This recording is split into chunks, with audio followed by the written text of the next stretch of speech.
అప్పుల బాధలు వెంటాడుతున్నాయా? అయితే 6 JVR వారి జాతిరత్నాలు ధరించండి. హాయ్ హలో నమస్తే, నేను మీ కట్టా కార్తీక్. మనతో ఉన్నారు ప్రముఖ సామాజిక రాజకీయ విశ్లేషకులు అడిసిమల్లి శ్రీనివాసరావు గారు. సార్ నమస్కారం. సార్ నమస్కారం. సార్, ఇప్పుడు ఆంధ్రప్రదేశ్లో జరుగుతున్న చర్చ ఏంటంటే హర్ష కుమార్ ఎక్కడున్నారు, ఉండవెల్లి అరుణ్ కుమార్ ఎక్కడున్నారు, కేఏ పాల్ ఎక్కడున్నారు? ఎందుకంటే డాక్టర్ ప్రవీణ్ పగడాల విషయంలో అక్కడ ఎలాంటి ఆధారం లేకపోయినా సరే కావాలని వివాదాన్ని రేపి ఒక ప్రమాదాన్ని అచ్చగా మార్చడం కోసం ఎంత ప్రయత్నం చేశారో మనం చూసాం. కావాలని వివాదాన్ని రాపడానికి చాలా ప్రయత్నాలు చేశారు. 2 మతాల మధ్య గొడవ జరిగే అవకాశం ఉంటుంది, 2 వర్గాల మధ్య గొడవ జరిగే అవకాశం ఉంటుంది, సమాజంలో శాంతి పోయే అవకాశం ఉంటుందని తెలిసి కూడా కావాలని ప్రభుత్వానికి వ్యతిరేకంగా ఒక సెక్షన్ ఆఫ్ పీపుల్ని మార్చడానికి తీవ్రమైన ప్రయత్నం జరిగింది. చివరికి ఆ కుటుంబం వేడుకుంది చేతులు జోడించి, మీరు మా ప్రవీణ్ పగడాల మరణాన్ని వివాదం చేయొద్దు అని చెప్పేసి వాళ్ళ భార్య వాళ్ళ సోదరుడు వీడియో రిలీజ్ చేయాల్సి వచ్చింది. అప్పుడు కానీ వాళ్ళు కొంత ఆగలేదు. తర్వాత కూడా వివాదం చేసే ప్రయత్నం చేశారు. అయితే సరే, అతని విషయంలో ప్రేమేమో అనుకుందాం.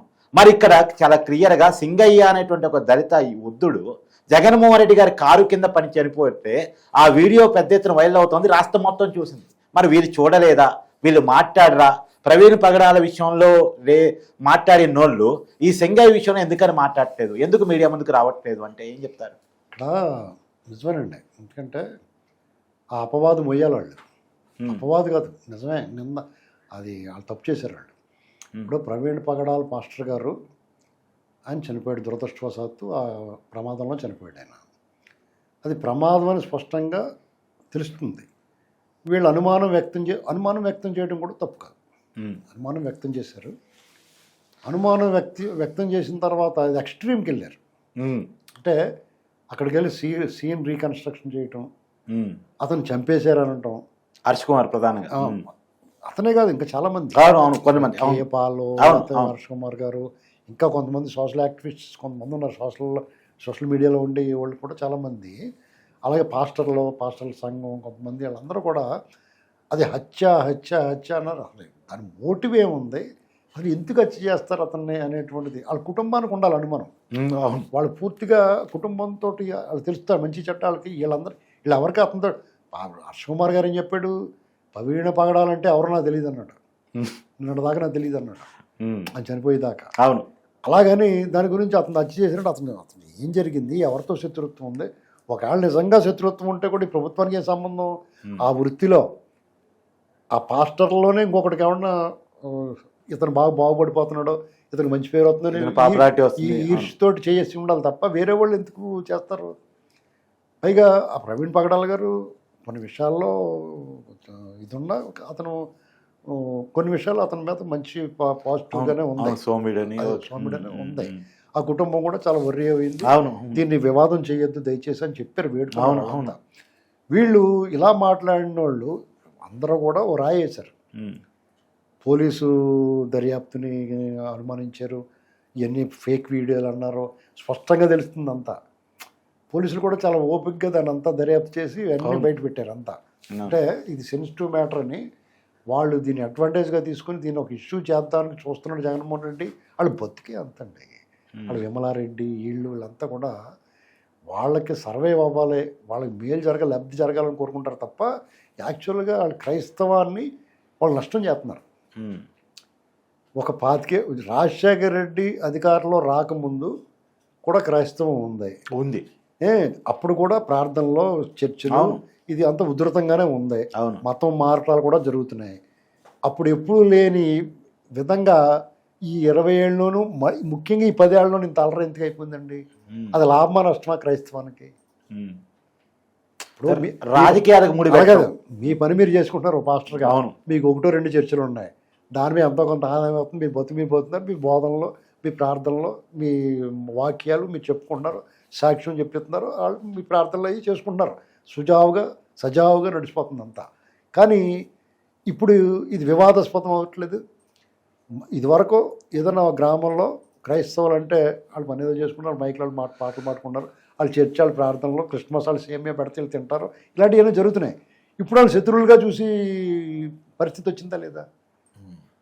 వాళ్ళని ప్రత్యేకంగా చూసే ఇది వచ్చింది. వరకు హిందూ ముస్లిం గొడవలే ఉండే, ఇప్పుడు క్రైస్తవాన్ని కూడా తీసుకొచ్చి పెట్టారు కదా వీళ్ళు ఇందులో. దాన్ని ఎక్కువ హైలైట్ చేసి మేము నరికేస్తాం, ఒకసారి మేము పాస్టర్లు తీసేస్తే తలలు తీసేస్తాను ఎవరో ఒక అతను మాట్లాడుతూ ఉన్నాడు. ఇవన్నీ అంటే వీళ్ళు ఊరుకుంటారా నువ్వు తీసేస్తే తీరే బాబు అంటారా వచ్చి ఏంటండి అంటే అలాంటి ఈతలు కూడా ఏదో అంటారు. అలాగలాగా మా తల మధ్య చిచ్చు పెట్టినట్టు అవుద్ది. సరే పోనీ దళితుడు ఒక పాస్టర్ గారు అక్కడ 2 రకాల కార్డు వాడారు. ఒకటి క్రైస్తవం, 2 దళితుడు. ఇలా జరిగింది. దీని మీద ఈ ప్రభుత్వం హత్య చేసింది అది ఇది అని వాళ్ళు మీకు కేఏ పాల్ అయితే నిజంగా అతను చాలా ప్రతిష్టాత్మకమైన వ్యక్తి. గ్లోబల్ పీస్ ఆ ట్రస్ట్కి అతను ఈ ప్రపంచవ్యాప్తంగా నిజంగానే అతను అవును ఒకప్పుడు చూడటానికి పిచ్చోళ్ళగా కనపడుతున్నాడు. నిజంగానే మంచి పేరున్న వ్యక్తి, దేశాధినేతలతో సరసన కూర్చోవలసిన వ్యక్తి. నిజంగానే అతనికి బొరబాడైపోయింది, కొన్ని నరాలు కట్ అయిపోయింది. రాజశేఖర రెడ్డి కట్ చేసాడు అది. అతను రాజశేఖర రెడ్డి అని పిచ్చోడు చేసాడు. నిజంగా మీ టైంలో మీరు కేఏ పాల్ పీక్స్ని చూస్తుంటారు, కేఏ పాల్ డౌన్ పాల్ని చూస్తుంటారు. అసలు ఒక తేడాని తీవ్రంగా చూస్తుంటారు. ఇప్పుడు అలా కదండి, అతని సొంత విమానాల్లో ప్రపంచ దేశాల్లో అతని వైభవం, అతని జన సమీకరణ, జనసందోహం, అతని స్పీచ్ ఎత్తుంటే ఎంతమంది లక్షలాది మంది హాజరయ్యేవారు. నిజం అదంతా. మరి వాళ్ళు అతను అలా ఎందుకు అయిపోయాడు అనేటువంటిది దాని కారకుడు ఎవడో రాజశేఖర రెడ్డి, అనుమానం లేదు. అతను అనిల్ శాస్త్రిని వాళ్ళని పైకి తీసుకురావడానికి ఇతను దెబ్బ కొట్టేశారు.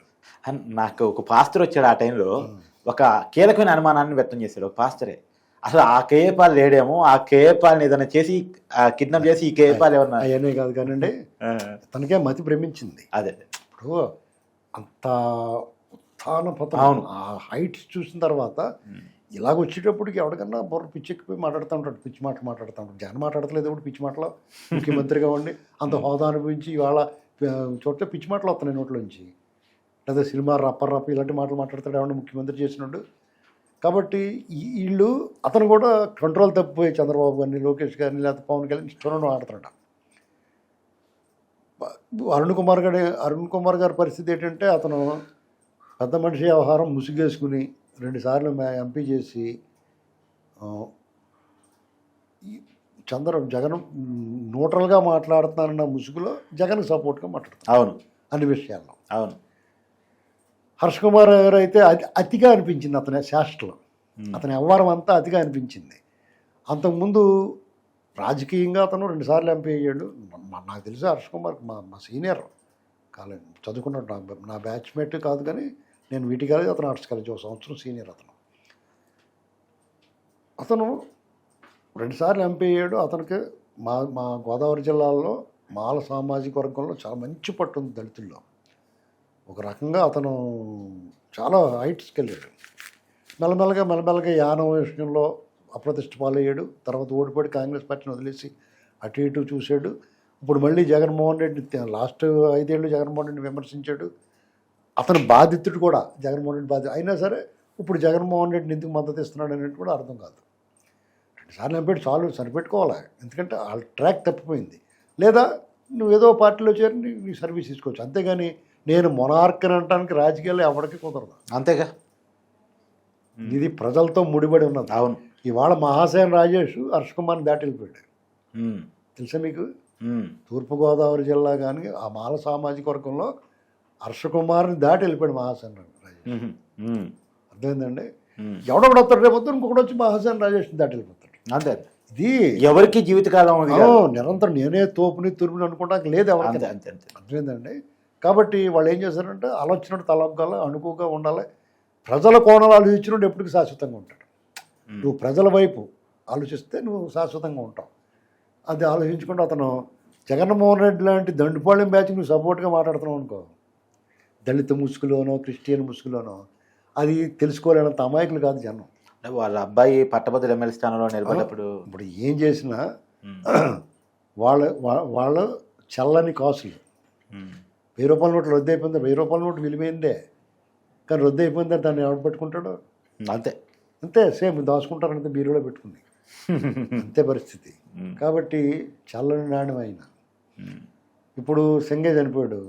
ఇప్పుడు కూడా మాట్లాడుంటే దానికి ఎంతో కొంత వాల్యూ. ఖచ్చితంగా. అవును. అదే ఎలాగంటే మీ చల్లని నోట్లు ఉన్నా కానీ రిజర్వ్ బ్యాంక్కి చెప్పి మార్చుకోండి అంటారు చూడరా, అలాంటిది అనమాట. అది చల్లని నోట్లు కూడా రిజర్వ్ బ్యాంక్ పిటిషన్ పెట్టుకుని మార్చుకునే అవకాశం ఉంది చూడరా, అలాగనమాట.